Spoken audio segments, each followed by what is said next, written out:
Sometimes I wonder if this too is a way to like dampen the tension we're experiencing today when we say, well, what about this thing that there was a bad pope here and there? Yeah. Sometimes I'm afraid that people are doing that just to try to cope with the current insane moment and pretend it's not as crazy as it is. Or am I wrong to think that? And maybe they're right in going, no, there's been lots of craziness. And you're very short-sighted. Maybe me. I would say there has in fact been lots of craziness. So if it helps people deal with it, why not? I mean, we're not making up false history. Okay. We're appealing to history that that has been maybe neglected or forgotten by. Or so other than Honorius. And what else has been? Well, wildly... I mean, like among the more spectacular examples would be the famous Cadaver Synod. Okay. And I'm always kind of amazed that people don't know about this. Tell us, I love it. It's. I mean, I'm surprised there hasn't been a lot of people want to bring that back soon. I think.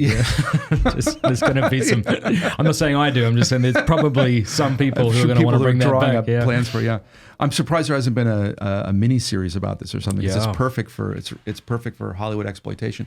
But the Cadaver Synod was a situation where you had one pope.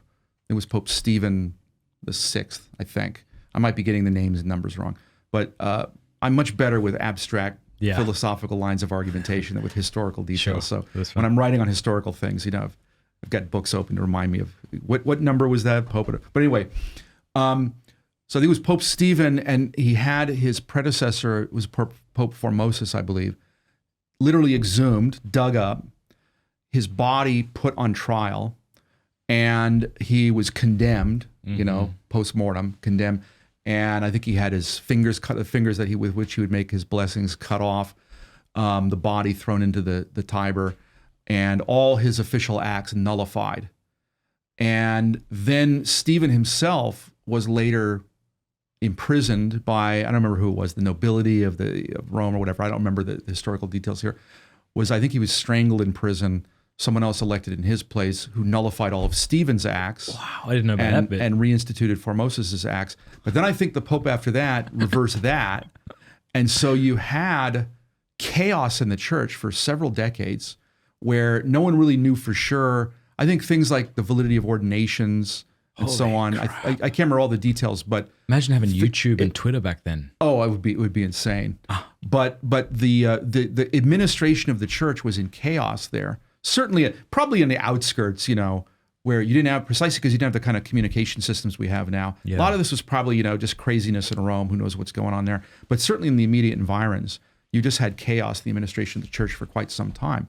Eventually, it works itself out, and nobody remembers it. Yeah. Or people who do know about it, they just, it's this crazy pope who dug it up another one. Yeah, they did all kinds of crazy things in those days, But that was not just a pope doing something bad. That was the Pope doing something insane and evil, really, and that was it was enormous malpractice as far as administration of the church. It wasn't just he made a bad call. It was a very grave situation, and so you have things like that. And people are vaguely aware, at least, that there are popes who've done all kinds of other crazy stuff. Like I think it was Pope John XII, who was an extremely corrupt man. I think it might have been John XII who, when he would gamble, he would appeal to demons or false gods, as he's rolling his dice. I think it was Pope John XII, and he was killed by a jealous husband who found him in bed with the guy's wife, and that's just the beginning of his corruption. I mean, so you have in the history of the church. Popes who've done enormous damage to the reputation of the church. You've had popes who've done doctrinal harm to the church. You had another example of that would be Pope John the 22nd, and this, by the way, shows you how complex these things can be, because John the 22nd, if memory serves, was also the pope who canonized St. Thomas Aquinas. Well, I mean, there are few benefits to the church as great as that, as far as I'm concerned, right? But he's also notoriously a pope who, in his public preaching, taught against the idea that the particular judgment, that your individual judgment on your soul happens immediately after death. He thought, no, that happens only at the last judgment. And for this, he was very vigorously resisted by and criticized by theologians of the day. I think the theologians, especially at the University of Paris, if I remember correctly, were especially critical of him. And it was a matter of controversy for several years. And so he appointed a commission to look into this, and they decided, yeah, actually, you're wrong, and the theologians are right. And so he recanted it on his deathbed. But there was another case of a pope who sowed doctrinal confusion. Yeah. So, people look at what's going on in the current church and they think, well, the pope says things that are doctrinally confusing. He says things that even appear to conflict with past teaching. As far as government of the church is concerned, it looks like all these sexual abuse cases, like they're not being, have these people are being protected. He's appointing people who are dodgy in various ways, they're corrupt or what have you. How could a pope do this? We've had popes individually do all those things in the course of history. Why couldn't you have a pope who does all of them at once?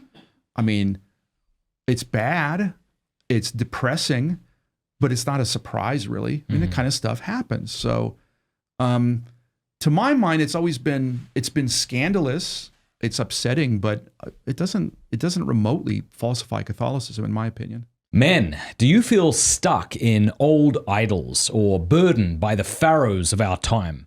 Do you know that you're capable of so much more than you're giving today? Exodus 90 is the #1 freedom app to help you become the man you were created to be. Exodus 90 is a powerful 90-day journey to freedom in Jesus Christ, and it starts on January 20th.